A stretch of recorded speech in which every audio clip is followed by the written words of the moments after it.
Bonjour à tous, je me présente Mathieu Gressier, ingénieur système et réseau chez ByTheWay. Aujourd'hui, on va parler de l'application Vim Backup and Replication.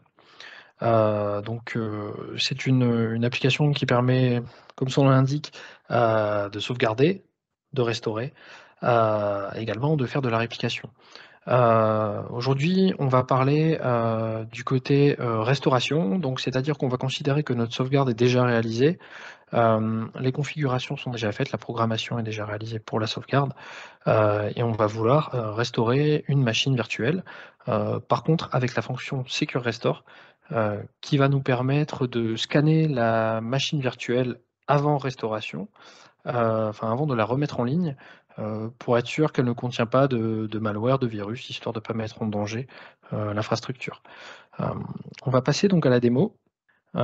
Moi, si je souhaite donc, restaurer, une VM, heu, ce que je vais faire, c'est que je vais aller donc dans l'application Vim Backup and Replication. Alors il y a plusieurs façons d'initier une réplication. Là, on va passer, en allant dans la vue disque, et en allant parcourir nos backups et en cherchant la VM qui nous intéresse. Ici, je vais venir faire un clic droit, Restore Entire VM. Donc voilà, là, il me demande de sélectionner ma VM. Donc OK, comme j'avais déjà sélectionné avant, elle est ici. Je peux sélectionner un point sur lequel revenir dans le temps, selon la rétention que j'ai définie dans Vim. Donc là, je vais revenir à, voilà, au plus proche de nous. Le mode de restore, on va pouvoir restaurer, à l'emplacement original. Ou alors on va pouvoir lui dire, de restaurer dans un nouvel emplacement ou avec des nouveaux paramètres. Hem, Ça permet donc, la restauration à l'emplacement original, en fait, bah, en gros, on va écraser la VM.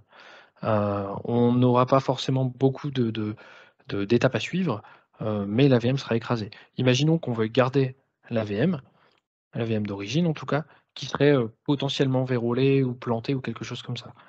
On va lui dire: «Bah, tu vas me la restaurer dans un nouvel emplacement ou avec des paramètres différents». Là, je vais pouvoir aller lui dire: «Bah, tiens, au lieu de me la restaurer sur mon hôte, qui s'appelle Hyper-V01, tu vas me la restaurer sur, un autre Hyper-V», par exemple. Ça peut permettre, par exemple, s'il y a un Hyper-V qui serait un peu, ric-rac au niveau des performances, bah, ça peut permettre de mettre ça sur un second Hyper-V, par exemple. Donc là, on va le laisser à son emplacement d'origine. Au niveau du data store, pareil, on peut changer l'emplacement des fichiers de configuration et du fichier disque. Donc là, pareil, on va pas le faire, mais on a la possibilité de le faire.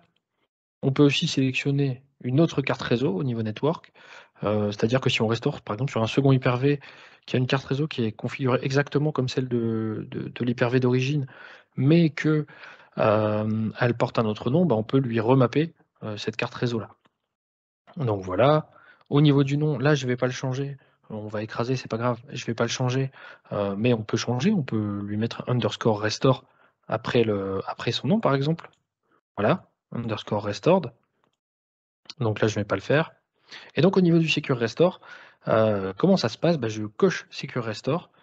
Je lui dis s'il y a un malware qui est trouvé, et ben, du coup, qu'est-ce que je fais? Est-ce que je restaure quand même la VM, mais je la débranche du réseau, donc je déconnecte les adaptateurs réseau, ou alors j'annule carrément la restauration.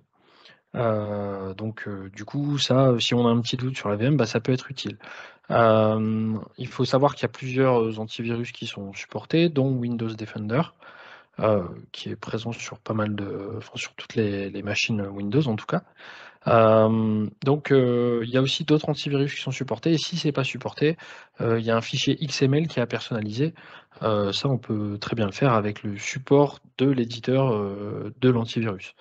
Donc là, je vais lui dire de ne pas faire sa restauration s'il trouve un malware.